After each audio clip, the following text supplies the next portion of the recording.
وما من دابۃ فی الارض الا علی اللہ رزقها، زمین پر چلنے رینگنے والی کوئی شے نہیں جس کا رزق اللہ کے ذمہ کرم پہ نہ ہو، اس نے اپنے ذمہ کرم پہ سب کچھ لیا ہوا ہے۔ تو اللہ پر بھروسہ، اللہ پر توکل، یہ بندہ مومن کی زندگی کا جمال ہے، خوبصورتی ہے، اور مصیبتوں سے جان چھوٹ جاتی ہے، سارے معاملے اس کے سپرد۔ جب ساری چیزیں بندہ اپنے ذمہ رکھے کہ یہ بھی میں کرنی ہے، یہ بھی میں کرنی ہے، تو الجھا رہے گا۔ تو جب اپنے معاملے اللہ کے سپرد، اس نے مجھے ہوم ورک دیا کہ یہ کر، گھٹنا باندھ دے، باقی میرے سپرد کر دے، کام پہ چلا جا، باقی رزق تیرا، یہ میرے ذمہ ہے، بیج ڈال دے، اگانا میرے ذمہ ہے، پودا لگا دے، اس کو پروان چڑھانا، اس کے اوپر پھل لگانا، اس میں مٹھاس بھرنا، اس میں عسل کی شیرینی رکھنی، اس میں جو ہے وہ برکتیں ڈالنی، اس کے اندر طاقت توانائی یہ میرا کام ہوا۔ تیرا کام ہے پودا لگا اور پانی دے دیا کر، روز بات ختم ہو گئی۔ تیرا کام ہے بیج ڈال، جڑی بوٹیاں تلف کر دیا کر، تیرا کام ختم ہو گیا، باقی کام میرے ہوئے۔ تو جب بندہ اس پہ ڈال دے، اللہ اکبر، تو پھر زندگی سوکھی ہو جاتی ہے، مصیبتوں سے بندہ چھوٹ جاتا ہے۔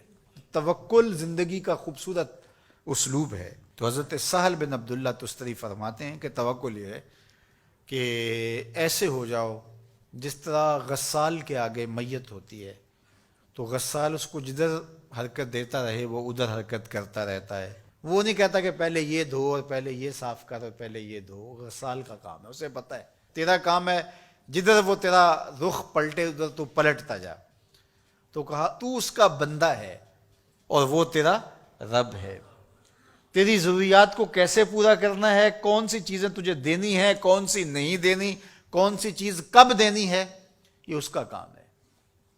اس لیے تو جو اس کا حکم ہے اس کو پورا کرتا رہے، ایک مطیع فرما بردار بندے کی طرح، باقی تیری ضرورتیں اس کے ذمہ کرم پہ ہوئیں، تیری زندگی سوکھی ہو، خام خواہ اپنے آپ کو مشقت میں نہ ڈال، یہ توکل ہے۔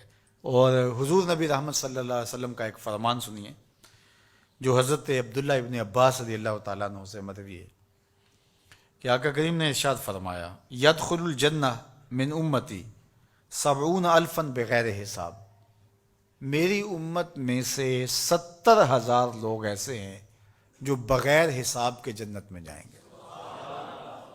اب وہ لوگ کون ہیں؟ ہم الذین لا یسترقون ولا یتطیرون، یہ وہ لوگ ہیں کہ جو پھونک جھاڑ نہیں کرتے۔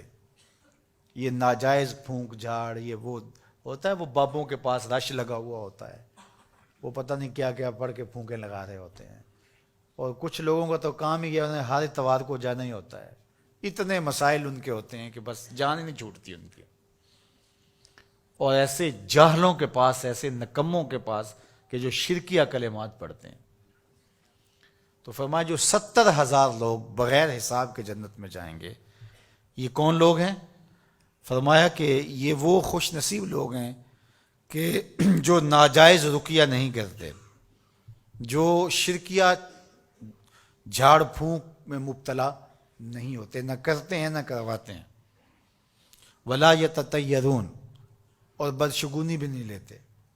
بلی راستہ کاٹ گئی تو آج میرا کام خراب ہو گیا، آج صبح فلان نحس مجھے مل گیا تو آج جو ہے وہ یہ مسئلہ ہو گیا، آج یہ ہو گیا، آج یہ ہو گیا، انہی چکروں میں رہتے ہیں۔ بلی راستہ کاٹ جائے یا کتا کاٹ جائے، حتیٰ کہ خنزیر بھی کاٹ جائے تو کوئی فرق نہیں پڑتا، یہ جاہلانہ باتیں ہیں۔ تو کہا کہ ولا یتطیرون، اور وہ بدشگونی نہیں لیتے، وَعَلَىٰ رَبِّهِمْ يَتَوَكَّلُونَ، اور اپنے رب پر توکل کرتے ہیں کہ سب کچھ اسی کے اذن سے، اس کے حکم سے، اس کی مرضی سے ہوتا ہے۔ تو کہا میری امت میں سے 70,000 لوگ بغیر حساب جنت میں جائیں گے اور وہ ان خوبیوں کے حامل ہوں گے۔ تو اللہ پر توکل سیکھ لیں تو یہ دولت، یہ عظمت اور یہ سعادت نصیب ہوگی۔